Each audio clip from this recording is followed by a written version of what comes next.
자, 세 번에 걸쳐서 말씀을 드리고 있습니다. 다 시리즈로 연결이 되는 겁니다.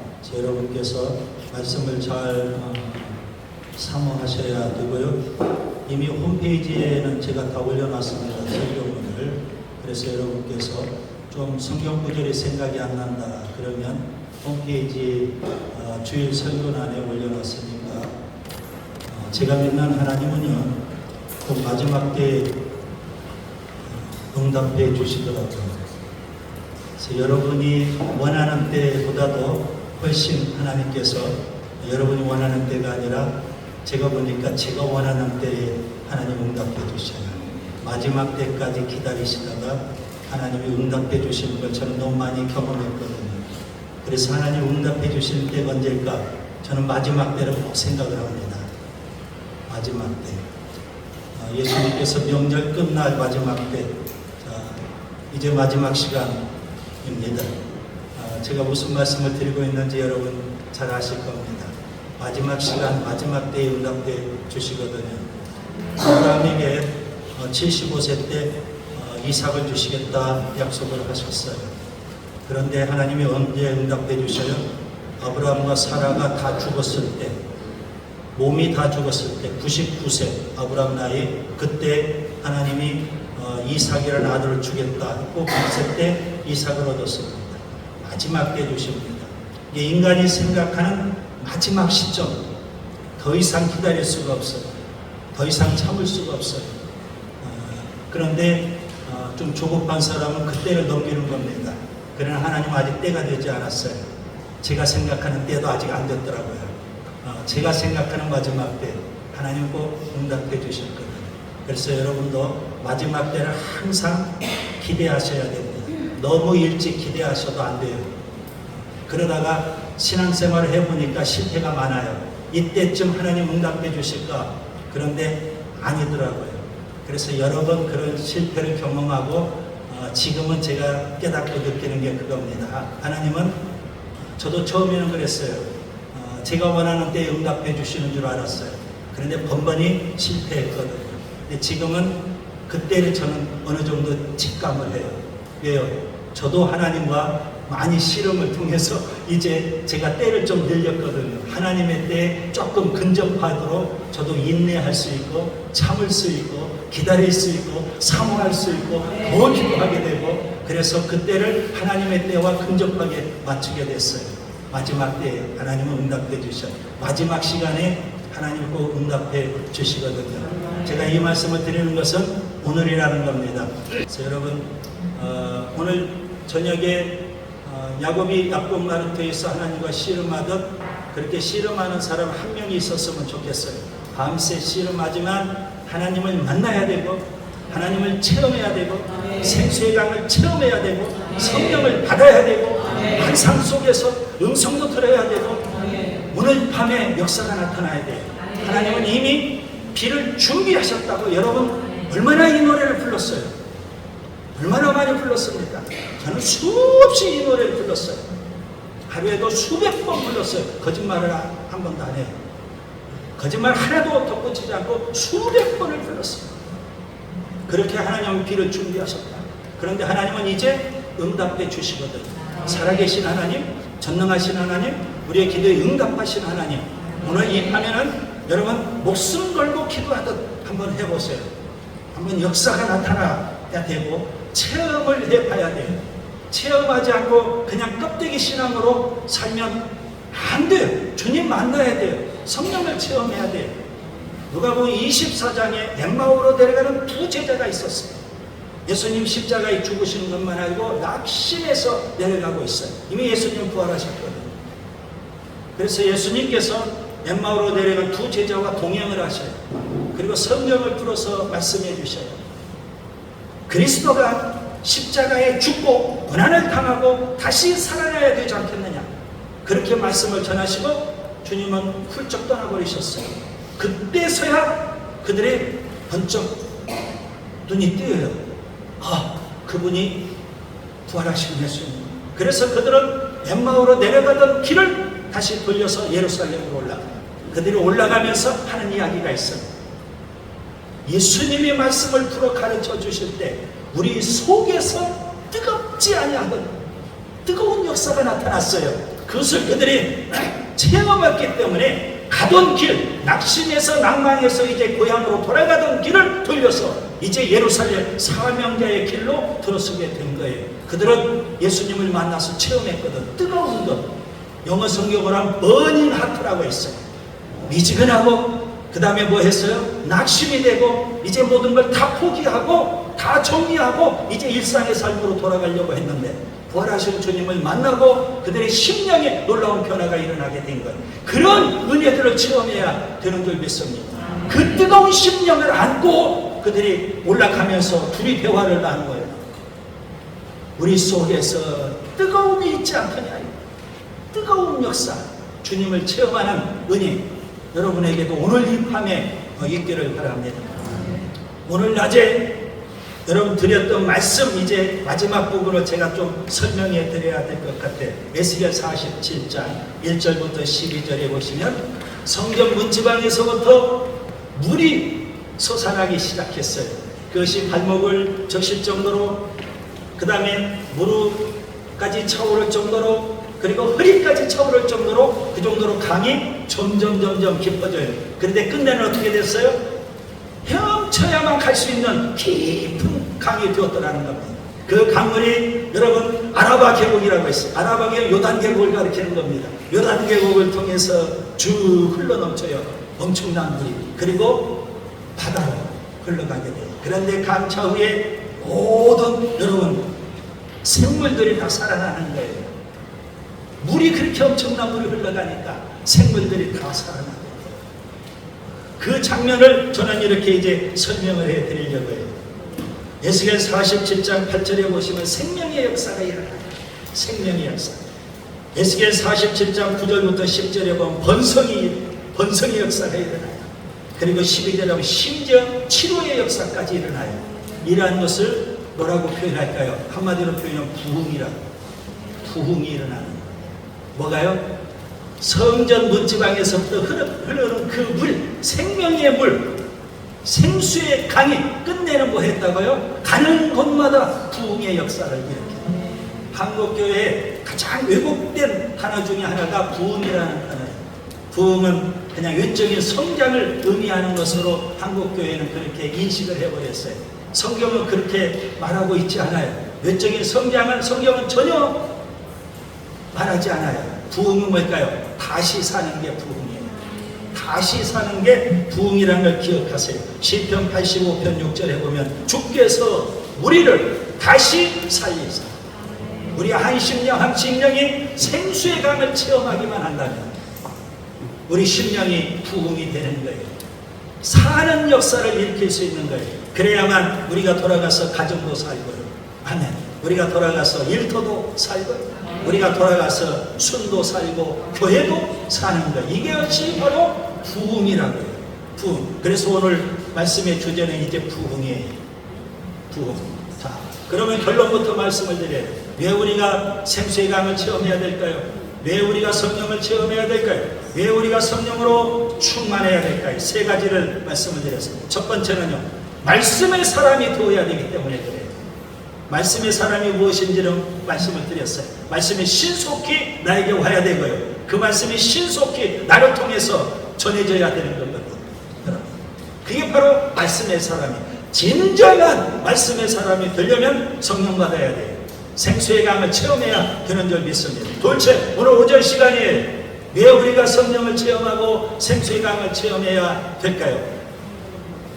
성전에서 뭐가 흘러요? 생수의 강이 흘러가잖아요. 그게 진정한 성전이거든. 신약에는 우리 몸이 성전이에요. 그렇기 때문에 우리가 성전이 되려면, 진정한 성전이 되려면 내 배에서 뭐가 흘러야 돼요? 생수의 강이 흘러넘쳐야 된다는 겁니다. 성령 충만해야만 그 인생이 성전이 되는 거예요. 성전이 돼요. 그래서 여러분 거룩하고 성결하게 살 수가 있어요. 성전이 되어야만 하나님을 예배하며 살 수 있어요. 성전이 되어야만 하나님의 영광을 드러내며 살 수 있는 거예요. 아무나 성전 아닙니다, 여러분. 물론 신약에는 예수 믿고 구원받은 그리스도인 성전이라고 표현해서 몸의 성전이에요. 구약에는 건물 성전이었어요. 그런데 하나님께서는 건물 성전을 없애셨어요. AD 70년에 건물 성전을 없애버리고 이제는 몸의 성전을 만들어 놓으신 거예요. 몸의 교회가 생수의 강이 흘러야만 교회가 진정한 교회가 돼요. 우리가 배에서 생수의 강이 흘러야만 진정한 성전 몸이 되는 거라고요. 그래서 세 가지 이유를 제가 지금 말씀을 드리고 있어요. 그 다음에 세 번째, 왜 우리가 성령을 체험해야 될까요? 왜 우리가 성령으로 충만해야 될까요? 왜 우리가 성령을 받아야 될까요? 부흥을 위해서입니다. 그래야 가는 곳마다 뭐예요? 사는 역사가 일어나거든요. 그런데 에스겔 47장에 보면 짐벌과 갯벌이 있다고 그랬어요. 거기에는 생명이 살 수가 없는 거예요. 여러분 에스겔 47장 끝부분을 보시면 짐벌과 갯벌이 있다고 그랬어요. 그건 생명이 살 수가 없어요. 물이 차오르면 바다 같아요. 물이 빠지면 이건 완전히 진흙벌 같아요. 살 수가 없는 것이에요. 미지근한 심령은 부흥이 아니에요. 생명이 사는 게 아니라 주님은 우리 심령이 우리가 부흥이 되기를 원하세요. 그래서 나도 살고 교회도 살고 가정도 살고 만나는 자마다 생명의 역사, 부흥의 역사가 일어나기를 원하시거든요. 그래서 여러분 짐벌과 갯벌 같은 그런 심령이 되면 안 돼. 이렇게 보면 바다 같고 이렇게 보면 갯벌도 아니에요. 짐벌 같고 생명도 없는 썩은 땅 같아요. 라우디게아 교회를 보세요. 요한계시록 3장 뜨겁지도 않고 차지도 않고 미지근했다. 이 자리에 그런 사람 앉아있으면 안 돼요. 그런 사람은 오늘 저녁에 기도하지 말고 그냥 가세요. 해봐야 소용이 없어요. 제가 너무 노골적으로 말씀을 드려서 대단히 죄송해요. 뜨거워야 돼요. 사모하는 마음이 있어야 돼요. 오늘 밤이 이제 끝이다. 주님이 응답해 주시는 밤이다. 이 밤 내가 한번 주님과 씨름을 해보리라. 야곱처럼 약복나루터에서 그렇게 매달려서 기도해야 돼요. 위골이 될 정도로 그렇게 기도하잖아요. 여러분 기도하다가 무릎 꿇고 기도하다가 쥐가 나온 경험 있어요? 밤을 새우 부르짖어 기도하다가 여러분 목이 새고 목이 간 적이 있어요? 기도해 봐야죠. 기도해 보지도 않고 무슨 성령이 역사하지 않는다 그런 헛된 소리만 다불거리고 있어요. 성령을 체험하지 않으니까 그 인생이 아무리 중직자지만 나오는 이야기는 다 인간적인 얘기, 마귀나 좋아할 그런 얘기나 자꾸 교회 안에 퍼뜨리고 있는 거 아닙니까? 성령을 체험한 사람은 달라요. 부흥의 역사가 일어나 사는 역사를 일으켜요. 그래서 교회도 살고 나도 살고 너도 살고 가정도 살고 다 사는 역사가 일어나요. 오늘 이 밤에 성령을 체험하고 우리 모두가 부흥의 불씨와 미란이 될 수 있기를 바랍니다. 그래서 오늘 주제는 부흥이에요. 부흥. 왜 성령 받아야 돼요? 우리 심령이 부흥해야 되니까. 그리고 나도 살고 남도 살릴 수 있기 때문에 그래요. 요엘서 2장 21절부터 32절 여러분 본문을 펴세요. 본문을 펴시면서 저와 이 시간 같이 고백을 하겠습니다. 이것도 오늘이 또 이제 이번 캠프 때 마지막 고백이에요. 믿음의 고백, 사랑의 고백, 헌신의 고백을 드리도록 합니다. 여러분이 의미를 알든 모르든 아멘으로 화답할 수 있기를 바랍니다. 믿음의 고백입니다. 예수님을 나의 구세주로 믿습니다. 예수님을 나의 하나님으로 믿습니다. 예수님을 나의 주권자로 믿습니다. 나의 구세주가 되시고 하나님이 되시고 주권자가 되신 그 예수님께 사랑을 고백합니다. 예수님 진심으로 사랑합니다. 예수님 영원토록 사랑합니다. 예수님 생명 바쳐 사랑합니다. 여러분 예수님을 그렇게 진심으로 영원토록 생명 바쳐 사랑하기를 원하십니까? 그렇다면 헌신을 또 고백할 수 있기를 바랍니다. 예수님을 따르는 제자가 되겠습니다. 예수님을 세우는 지체가 되겠습니다. 예수님을 전하는 일꾼이 되겠습니다. 여러분 믿음의 고백, 사랑의 고백, 헌신의 고백이 여러분 삶에 풍성할 수 있기를 바랍니다. 요엘서 2장 21절부터 32절까지 오늘 말씀입니다. 여러분 요엘 선지자가 살던 시대가 정확히 언제인지는 우리가 알 수가 없습니다. 그러나 그 시대는 참으로 암울한 시대입니다. 세 가지 고난과 시련이 찾아왔습니다. 첫째, 요엘서 1장 4절부터 7절에 보시면 메뚜기 재앙이 임했습니다. 오늘 여러분이 봉독한 25절에도 보면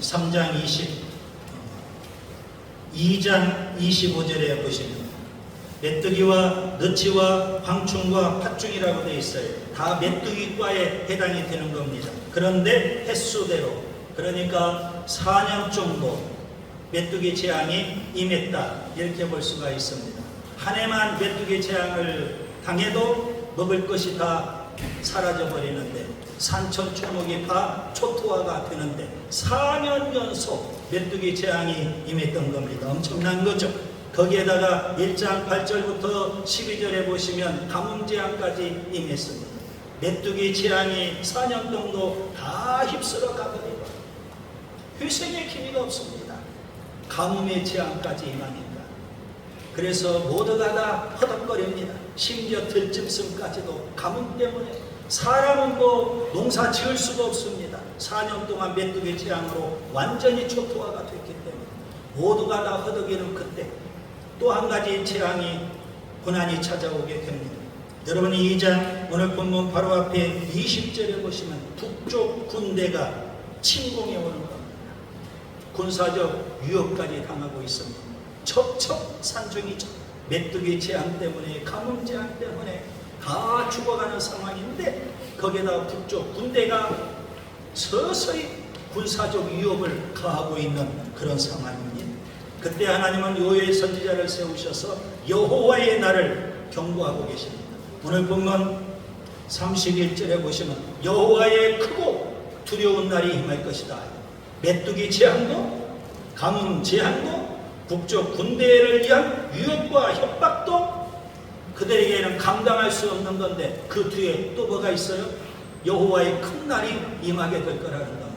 여러분, 여호와의 큰 날은 양면성이 있습니다. 어떤 사람에게는 심판의 날이고 어떤 사람에게는 구원의 날이 되는 겁니다. 여러분, 물, 비, 이게 다 성령을 상징하는 거죠. 비도 성령을 상징하잖아요. 그래서 이번 캠프 때 비에 대해서 말씀을 드리고 있는 겁니다. 비도 성령을 상징하게 하지만 양면성이 있습니다. 비가 홍수로 임해서 노아시대 때 심판의 비가 되는 겁니다. 성령을 상징하는 거여서 구원의 비가 되기도 하는 겁니다. 불도 역시 마찬가지입니다. 심판의 불, 지옥불입니다. 성령의 불, 이건 구원의 불이 될 수 있는 겁니다. 양면성이 있어요. 여호와의 크고 두려운 날, 어떤 사람에게는 심판의 날이고요, 어떤 사람에게는 구원의 날이 될 수가 있는 겁니다. 그래서 여호와의 날을 경고하면서 요엘 선지자는 금식하며 회개하자 외치고 있습니다. 우리가 금식하면서라도 회개해야 되지 않겠느냐. 메뚜기 재앙이 매년 찾아오는데 거기에다가 가뭄 재앙까지 임하는데 거기에다 북쪽 군대 군사적 위협도 가중이 되는데 이러할 때 우리가 뭐 해야 될까요? 할 수 있는 것은 이제 하나님 앞에 금식하면서 회개하는 겁니다. 하나님께서 그렇게 유다를 압박하고 있는 겁니다. 철저하게 목을 죄고 있는 겁니다. 뭐 할 때까지요? 금식하며 회개할 때까지. 금식하며 회개할 때까지. 기도 안 하면, 회개 안 하면 주님이 그 심령을 누르고 또 누르고 또 누르고, 그런데도 미련하고 어리석은 인생은 갈 때까지 가는 겁니다. 마치 애굽의 바로왕처럼 강팍하고 완악해서 애굽의 10가지 재앙이 다 임하고 끝내는 홍해에 수장될 때까지 미련하고 어리석은 인생은 깨닫지를 못하고 회개할 줄을 모르는 겁니다. 그래서 끝내 어디 가서 깨달아요? 지옥에 가서 그때 회개할 걸. 그때 정방원 목사 말씀을 듣고 믿을 걸. 그때 캠프 그 마지막 날 저녁 시간에 밤새워 기도할 걸. 지옥에 가서 후회하는 인생들이 껄껄껄껄 하잖아요. 지옥에 떨어진 인생들의 공통점이 껄껄거립니다. 그들에게는 돌이킬 수가 없어요. 심판만 존재하는 거예요. 그래서 에스겔 선지자를 통해서 하나님께서 금식하며 회개하라고 촉구하고 계셔요. 그것도 한 번도 아닙니다. 1장 14절에도 1장 19절에도 2장 12절부터 17절에도 계속해서 금식하며 회개해야 된다. 금식하며 회개해야 된다. 그렇게 외치고 있어요. 회개하지 않으면 그들에게는요 심판이고요. 회개하는 자에게는 하나님은 노예를 통해서 뭘 약속하실까요? 이른 비와 늦은 비를 오늘 본문 23절에 약속하고 있는 것. 여러분 본문 23절 또다시 비라는 단어가 나옵니다. 이른 비와 늦은 비가 있습니다. 자, 요건 23절의 말씀을 제가 설명해 드리려고 합니다. 이른 비와 늦은 비, 지금 가뭄 재앙이에요. 메뚜기 재앙으로 완전히 초토화가 됐어요. 먹고 살 수가 없어요. 그런데 이제 회개하면 하나님은 뭐 하신다고요? 이른 비도 주시고 늦은 비도 주셔요. 이른 비는 가을비고 늦은 비는 봄비입니다. 이른 비를 주셔야만 가을에 파종을 해요. 보리든 밀이든 파종을 하는 겁니다. 농사 지을 수 있도록 해주죠. 그동안 가뭄 때문에 땅이 쩍쩍 갈라졌어요. 메뚜기 4년 재앙 때문에 온 땅이 황폐화가 되어버렸어요. 그런데 이제 비를 주셔서 파종을 할 수 있게 하시고 이른 비입니다. 늦은 비를 주셔서 봄철에 이제는 수확을 보리든 밀이든 수확을 거두어드릴 수 있도록 그렇게 해주시겠다는 말씀입니다. 하나님의 역사죠. 하나님의 역사. 자, 그러면 여러분이 이 말씀을 23절의 이 말씀을 여러분 좀 더 깊이 보셔야 돼요. 요엘 선지자를 통해서 하나님이 주신 것은 단지 이른 비와 늦은 비를 주셔서 그들로 하여금 농사를 잘 짓고 풍년이 되고 그래서 물질의 복을 누리도록 해주시는 것으로 끝나는 것일까요? 아니잖아요. 요엘 선지자를 통해서 이른 비, 늦은 비, 비를 주시겠다는 것은요, 이거 다분히 영적인 의미가 그 속에 담겨 있는 겁니다. 여러분, 요엘서 2장 23절의 말씀을 세번역 성경으로 보시면 좀 더 명확하게 번역이 되어 있어요. 이른 비를 너에게 적당하게 주시리니 그랬어요. 헬라어를 번역할 때 이렇게도 번역할 수도 있는데요. 세번역 성경에는 이렇게 번역을 했어요. 이른 비를 너에게 적당하게 주시리니 이것은 의의 교사를 주시리니 적당한 때 하나님의 때에 주실 거다. 그런 말씀이에요. 의의 교사를 주신다. 이 의의 교사가 누구일까요? 예수 그리스도입니다. 그래서 이른 비는 영적으로 예수 그리스도입니다. 예수 그리스도는 의의 교사예요. 보혜사이셔요. 그분은 의의 교사이기 때문에 우리에게 말씀을 주셨던 거예요. 말씀을 주셔요. 그리고 늦은 비를 주셔요. 23. 이른 비는 의의 교사인 예수 그리스도를 영적으로 보내주시겠다는 말씀이에요. 그래서 말씀을 주시고 그 다음에 반드시 따라와야 될 게 뭐라고요? 성령을 의미하죠. 여러분 계속해서 우리가 살펴보고 있는 거 아니겠습니까? 말씀만 가지고는 안 돼요. 제가 말씀을 무시하는 거 아니에요. 저보다 더 말씀을 강조하는 사람이 있으면 누가 있겠어요? 저는 설교를 해도 말씀만 가지고 얘기하잖아요. 딴 얘기 안 해요.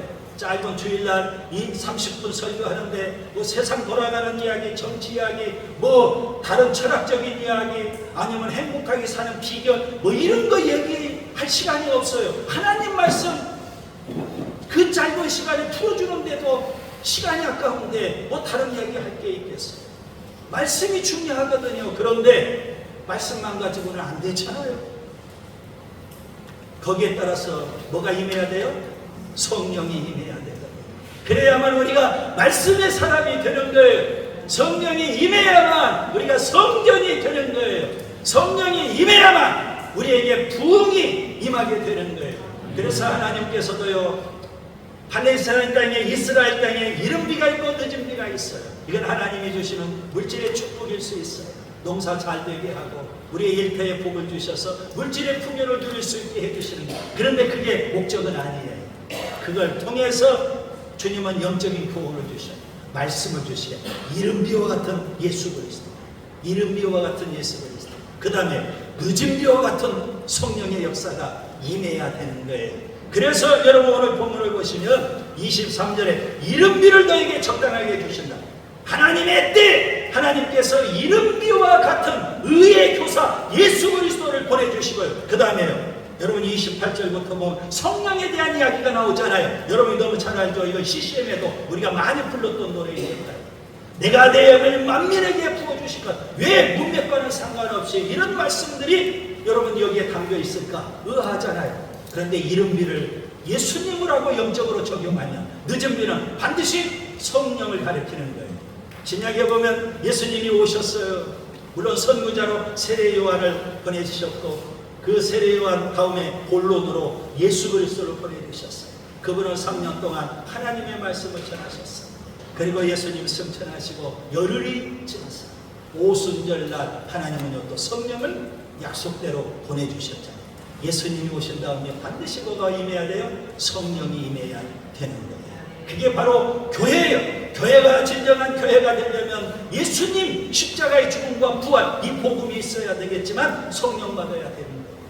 성령으로 충만해야만 진정한 교회가 되고 진정한 우리 몸의 성전이 되기 때문에 그래요. 그래서 오늘 본문에서도 이른비와 늦은비를 말씀하시면서 이른비에 대해서는 의의 교사를 주시겠다 그렇게 말씀하시고 늦은비로서 성령을 보내주시겠다는 말씀이에요. 28절에 보시면 내가 내 영을 만민에게 부어줄 것이다. 너희 자녀들의 장래일을 말할 것이고 너희 늙은이는 꿈을 꾸며 너희 젊은이는 이상을 볼 것이며 아멘. 그때 내가 또 내 영을 남종과 여종에게 부어줄 것이며 내가 이적을 하늘과 땅에 베풀리니 곧 피와 불과 연기 기둥이라 그렇게 말씀한 이것이 바로 여호와의 크고 두려운 날 벌어지는 역사예요. 심판의 날이 될 수도 있지만 구원의 날도 되는 거예요. 왜 이런 역사들을 주님께서 주실까요? 성령을 보내주셔야만 부흥이 일어나기 때문에 그래요. 자, 이것을 또 세 번째 이제 영적으로 재해석을 해드립니다. 첫 번째는 여러분 이른비와 늦은비는 글자 그대로 농사 잘 지을 수 있도록 이른비 늦은비를 주시는 거예요. 팔레스타인 지역에는 가을에 10월경부터 우기예요. 그때 비가 내려야 돼요. 그래야만 파종을 할 수가 있어요. 그리고 봄철 3월경에 또 비가 내려요.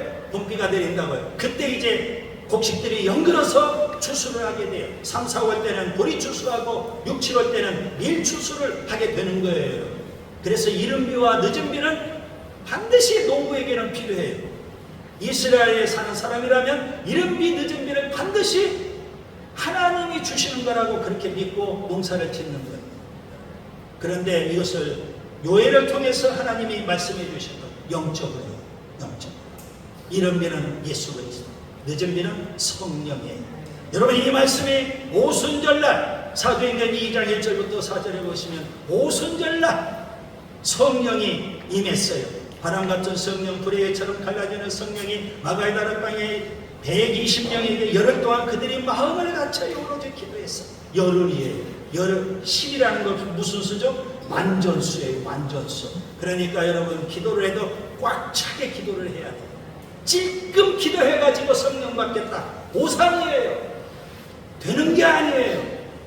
끝까지 주님의 때까지 뭐 해야 돼요? 내가 인내하며 간절히 끈질기게 부르짖어 기도해야 되는 거예요.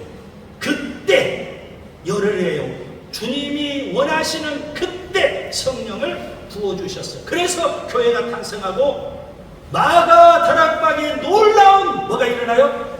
부흥이 일어나게 되는 거예요. 여러분 부흥이 일어나요. 그래서 여러분 이 예루살렘 교회의 이 부흥의 역사는 오고르모르 시대의 교회들에게 표상이 되잖아요. 지금도 영향을 미치고 있잖아요. 그래서 어떤 교회는 교회 표어에 초대교회를 담잖아요. 그 초대교회는 어떤 교회예요? 예루살렘 교회를 담잖아요. 지금도 영향을 끼치고 있어요. 부흥이 되는 거예요. 여러분 예루살렘 교회는 이미 사라져버렸지만 성경 속에 사도행전 2장에 나오는 예루살렘 교회가 오늘도 우리에게 영향을 끼치고 뭐해요? 생명의 역사를 주고요. 우리에게 사는 역사를 이루어주고 있는 거 아니겠습니까? 이게 부흥이라고요. 여러분 주님은 그런 부흥을 우리에게 주시겠다는 거예요. 그런데 여러분 신약시대는 성령시대라고 해요. 오순절날 성령이 임하고 일종의 그것을 세 번째 해석이에요. 이른비와 같은 성령의 역사를 부어주신 겁니다. 그래서 오순절날 성령이 임하고 그 다음에 이제 마지막 때 중에 마지막 때 늦은비와 같은 성령의 역사가 임해요. 전 세계를 보면은 없지. 늦은벼 같은 성령의 역사가 남미에도요, 그 다음에 아프리카에도 엄청나게 일어나고 있어. 심지어는요, 여러분이 몰라서 그렇지 이슬람 지역에도 성령이 강력하게 역사하고 있거든요. 정작 우리만 몰라요. 정작 유럽만 모릅니다. 지금은 늦은벼 같은 성령의 역사를 하나님이 물붓듯 부어주셔요. 누구에게요? 끈질기게 사모하는 마음으로 부르짖어 기도하는 심령들, 그런 교회에 지금도 오순절의 역사와 같은 부흥의 성령의 역사를 부어주시는 거예요. 왜 그럴까요? 하나님은 여러분 아셔야 돼요. 하나님 부흥을 통해서 일하시는 하나님. 따라서 합시다. 하나님은 부흥을 통해서 일하시는 하나님. 에스겔을 통해서 에스겔 47장에 생수의 강을 주셔요. 왜요? 심령이 부흥하라는 거예요. 사는 역사가 나타나는 거예요. 생명의 역사를 이루라는 겁니다. 그래서 하나님께서는 생수의 강을 주시는 거 아니겠습니까? 교회가 생수의 강이 흘러야만 사는 역사를 이루는 교회가 되는 거 아니겠어요? 그게 부흥하는 교회를, 단지 사람만 많이 모이는 교회가 아니에요. 성령을 체험하지도 못하고 생수의 강을 체험하지 못하는 수만 명의 모임들, 그게 무슨 교회냐고요. 사람들의 집단에 불과하지. 그건 교회가 아니에요, 여러분. 교회는 한두 사람이 모여서 생수의 강이 흘러넘치는 성령을 체험한 사람, 그들을 통해서 하나님은 지금도 일하고 계시거든요. 성경에 보면은요, 하나님은 부흥의 하나님인데 7가지 부흥의 역사가 있어요. 그게 패턴입니다. 패턴. 7가지 부흥의 역사. 이걸 오늘 제가 말씀을 드리려고 해요. 7가지 부흥의 역사. 오늘 본문의 말씀 요엘서 2장, 이 말씀은요, 사도행전 2장 마가다락방에 불같은 성령, 바람같은 성령이 임함으로 이미 성취가 됐어요. 그래서 마가다락방에 그 부흥의 역사가 있지 않습니까? 그래서 부흥에 대해서 제가 연구를 하기 시작을 했어요. 성경에 보니까 7가지 부흥이 있어요. 그런데 7가지 부흥은 다 각자 고유한 특징이 있거든요. 하나님이 거기에다가 뭘 심어놨어요. 7가지 부흥에 하나씩 키워드를 심어놨거든요. 성경을 읽어도 그걸 찾아야 이게 진짜거든요. 진짜. 그래서 오늘 저는 여러분에게 그 진짜 진리를 말씀드리는 거예요. 그 7가지는요 다 단계가 있어요. 제가 단계는 나름대로 정리를 했어요. 그 7가지 단계를 거쳐야만 진정한 부흥, 온전한 부흥을 우리 모두가 경험하게 돼요. 그리고 내가 살고 남도 살고 하면 가정도 살고 교회도 살고 이 민족도 사는 역사가 있게 되는 줄 믿습니다. 그 7가지 부흥 가운데 첫 번째 니느웨의 부흥이 있어요. 따라서 합시다.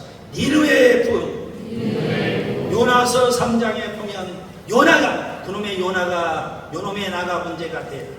그는 말씀의 사람이 아니라고 했잖아요. 억지로 그는 끌려서 심지어는 큰 물고기 뱃속에 있다가 살기 위해서 제가 사명에 살겠습니다.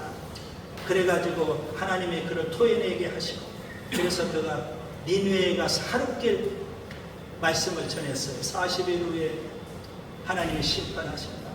복음의 말씀을 전했거든요.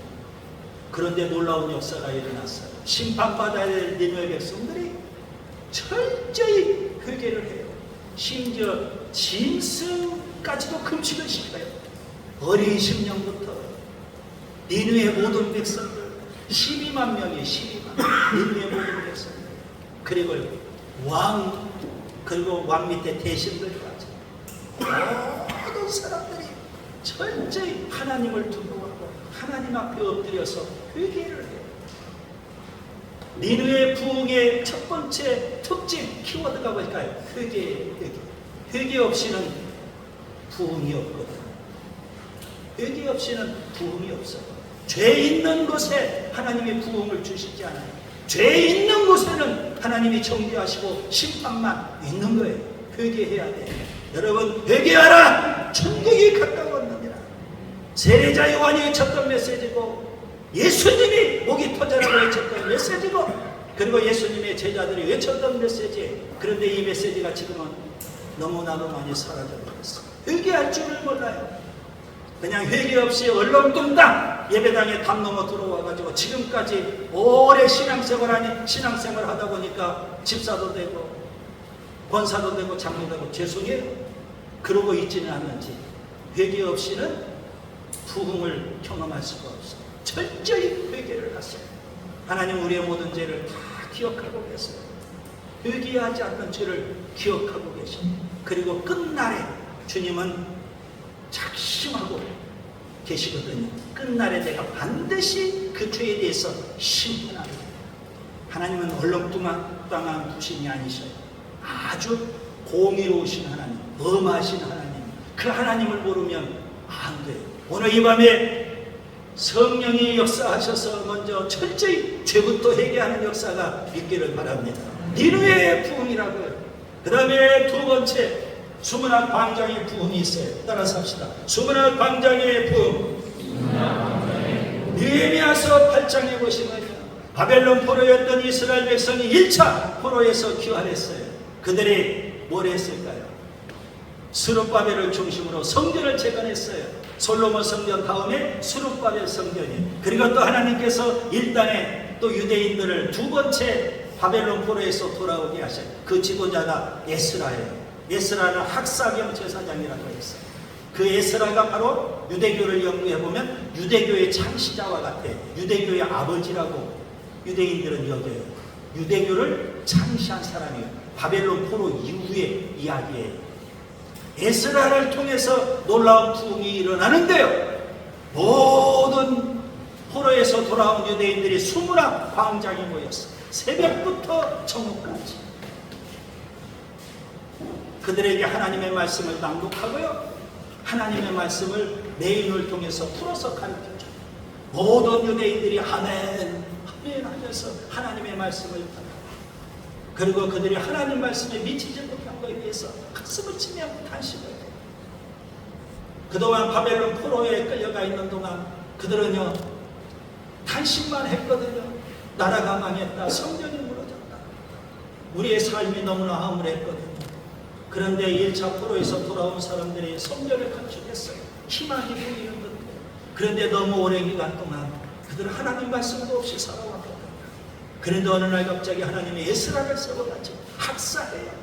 말씀의 전문가, 그런 에스라를 통해서 부흥의 역사를 이루어주시는데, 그 놀라운 수문학 광장의 부흥이라. 새벽부터 정오까지 그들이 말씀을 공부하고 말씀을 듣고 심령이 뜨거워지고 변화가 되고 말씀 앞에 결단하는 역사가 유명한 수문학 광장의 부흥의 키워드 특징은 뭘까요? 말씀입니다. 말씀.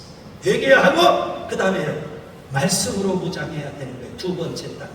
그 다음에 세 번째, 사무엘상 7장에 보시면 사무엘 선지자가 영적 어둠의 시대에 외침이 있었어요. 모든 이스라엘 백성은 미스바로 모이라. 내가 여러분을 위해서 기도하리라. 사사 시대 때 영적 암흑이죠. 왜 사사 시대를 영적 암흑이라고 할까요? 그들은 자기 소견에 오른 대로 살았던 시대죠. 자기 소견에 오른 대로. 그래서 사사 시대는 영적 암흑 시대예요. 그런 시대, 영적 암흑 시대를 깨우기 위해서 하나님은 한 사람, 사무엘을 세우셨던 거예요. 그리고 사무엘이 선지자 시험에 합격을 하고 그가 외쳤던 첫 마디가 미스바로 모이라. 내가 여러분을 위해서 기도하리라. 이스라엘 백성이 미스바로 모이니까요, 소문이 났어요. 블레셋, 이스라엘 원수 블레셋의 침공에 들어오잖아요. 그런데 사무엘 선지자는 그들을 위해서, 이스라엘 백성을 위해서 기도해요. 그리고 사사시대 영적 암흑을 깨우는 부흥이 일어나게 돼요. 이것을 미스바의 부흥이라고 해요. 미스바의 부흥의 중요한 특징은 기도예요. 기도. 회개하고 말씀으로 무장하고 그 다음에 깨어 기도해야 돼요. 기도하면 1차적으로 마귀가 역사를 해요. 블레셋이 공격해와요. 그런데 그거 두려워하고 기도를 포기하면 끝나는 거예요. 여러분, 부흥이 일어날 수가 없어요. 여러분, 기도는 마귀 사탄과의 영적 싸움이에요. 그걸 넘어서 기도해본 사람은 알아요. 기도는요, 자기 자신과의 싸움이에요. 내가 너무 쉽게 포기하면, 아니면 끈질기게 목숨을 걸고 주님과 싫어하든 내가 기도할 거냐. 자기와의 싸움이라고요, 여러분. 그런 기도의 용사가 되어야 되지 않을까요? 그것도 없이, 그러는 결단도 없이 우리가 어떻게 부흥을 경험할 수가 있겠어요? 어떻게 내가 살고 남을 살리고 교회를 살리고 가정을 살리고 일터를 살릴 수 있겠느냐고요. 기도가 중요해요. 미스바의 부흥이에요. 기도라고. 그 다음에 네 번째 부흥은요, 열왕기상 18장에 나와요. 그 시대는 너무나도 암울한 시대예요. 영적 암울 시대예요. 우상의 천지예요. 바알아세라 우상의 천지였어요. 그런 시대에 하나님의 선지자들이 다 죽어가는 시대였어요. 엘리야는 나만 남았다 생각을 해요. 이제 더 이상 나까지 죽으면 선지자의 대가 끊이지 않을까, 그런 염려가 될 정도. 너무 선지자들이 핍박을 받고 죽어가는 그런 시대. 아합 왕과 이세벨이 그렇게 극렬하게 바알아세라 우상을 섬겨요. 그것도 이세벨은요, 그의 아버지가 바알아세라 신전에서 섬기던 자예요. 그러니 그 딸이 북이스라엘 왕국에 바알아세라 우상을 수입해 왔어요. 왕비니까 전국에 우상을 막 퍼뜨려요. 그리고 하나님의 종들은 다 잡아서 죽여요. 엘리야 한 사람만 남은 듯해요. 그런데 엘리야가 결단해요. 목숨 걸고 결단해요. 바알 선지자 450명, 아세라 선지자 400명, 850명과 대결을 신청해요. 불로 응답하는 신이 진짜다, 내기하자요. 그래서 갈멜산에서 대결을 벌여요. 바알 선지자, 아세라 선지자들이 먼저 할 수 있도록, 기도할 수 있도록 양보를 했어요. 850명이 자기 몸을 차이하면서 바알 신을 불러요. 아세라 신을 불러요. 불로 응답을 받고 하루 종일 그렇게 바알을 부르고 아세라도 부르는데, 여러분, 죽은 신이 무슨 응답이 있겠어요?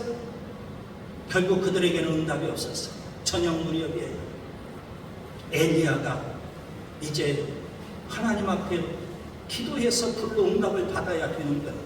많은 이스라엘 백성들이 구경꾼처럼 와서 지켜보고 있는 거예요. 이제 엘리야가 불로 응답을 받지 못하면 엘리야는 뼈도 추리지 못하고 죽는 거예요. 바알아세라 우상 숭배자들 그냥 놔두겠냐고, 아합 왕과 이세벨이 그냥 놔두겠느냐고, 죽을 수밖에 없는 거예요. 그는 어떻게 했을까요? 이제 그 차례가 됐어요. 그는 무너진 제단을, 무너진 여호와의 제단을 다시금 수축을 해요. 그리고 그 제단 앞에서 하나님 앞에 목숨 걸고 기도하는 거예요. 하나님이여 불로 응답해 주옵소서. 점잖하게 기도할 수가 없어요. 여호와여 불로 응답해 주소서. 불로 응답해 주소서. 목숨을 걸고 기도하는 거예요. 왜요? 응답받지 못하면 뼈도 추리지 못하고 죽으니까. 나만 남은 것 같은데 하나님의 종은 목숨을 걸고 그가 기도를 해요. 그가 어디에서 기도할까요? 무너진 제단을 수축하고요. 갈멜산의 부흥의 키워드는 뭘까요? 예배예요. 여러분, 무너진 예배를 회복하시기를 바랍니다. 주의를 성수해야 되고 하나님 앞에 회중 예배 드리는 걸 목숨 걸도 지켜야 돼요. 그런데 아합 왕과 이세벨 그 시대에는 바알신, 아세라신을 섬기니까 하나님의 제단이 다 무너져 버렸어요. 예배가 다 무너져 버렸어요. 어둠이 짙게 깔려요. 우상의 천지예요. 하나님의 종은 사라져 버렸어요. 그런 시대에 갈멜산에서 엘리야 선지자가 제단을 쌓아요. 하나님을 위해서 제단을 쌓는다. 그런 심정으로 하나님 앞에 제단을 쌓고 하나님 앞에 부르짖어 기도하는 거예요. 하나님이 누구에게 응답하셨을까요? 하나님은 살아계셔요. 하나님은 전능하셔요. 하나님을 예배하는 자에게 하나님은 불로 응답해 주시는 걸 믿습니다. 여러분, 예배를 회복해야 돼요. 그것이 바로 부흥의 역사예요. 네 번째 부흥의 키워드, 갈멜산의 부흥, 예배. 자, 첫 번째는요, 니누의 회개의 역사예요. 두 번째는요, 수문화 광장의 말씀의 역사예요. 세 번째는 미스바의 기도예요. 네 번째는 갈멜산의 예배예요. 그 다음에 신약에 나오면 세 가지 또 부흥이 있습니다. 다섯 번째 부흥이에요. 마가다락방의 부흥이에요. 예수님 승천하시고 마가다락방에 120명이 모였어요. 그들은 다른 거 하지 않아요. 더불어서 몸이 모였어요. 마음을 같여요. 마음도 모았어요. 그리고 오로지 기도에 힘써요. 기도만 하는데요, 그 기도 제목도 딱 하나예요. 아버지의 약속인 성령을 놓고 기도하는 거예요. 여러분, 모여야 돼요. 장작불도 모여야만 화력이 강하게 되는 거예요. 비가 내려도 그걸 이길 수가 있는 거예요, 여러분. 그래서 그들은 더불어서 모였다고요. 그리고 마음을 모았어요. 열흘 동안 완벽하게 하나님의 때 이를 때까지 그들은 한 마음이 돼서 하나의 기도 제목을 놓고 기도해요. 아버지의 약속인 성령을 주게 하셨습니다. 마가 다락방의 부흥의 키워드는 뭘까요? 성령이에요. 그때서야 이제 성령이 임하는 겁니다. 회개하고 말씀으로 무장하고 기도하고 예배를 회복하고 그런 다음에요, 하나님은 그때서야 이제 성령을 부어주시기 시작합니다. 비를 주신다는 게 바로 그거예요. 비. 그런데 마가다락방에 임했던 성령은요, 불같은 성령, 바람같은 성령이 그들에게 임했습니다. 성령이에요. 성령을 간절히 사모할 수 있기를 바랍니다. 에베소서 5장 18절 술 취하지 말라 이는 망탕한 것이니 오직 성령의 충만함을 받아라.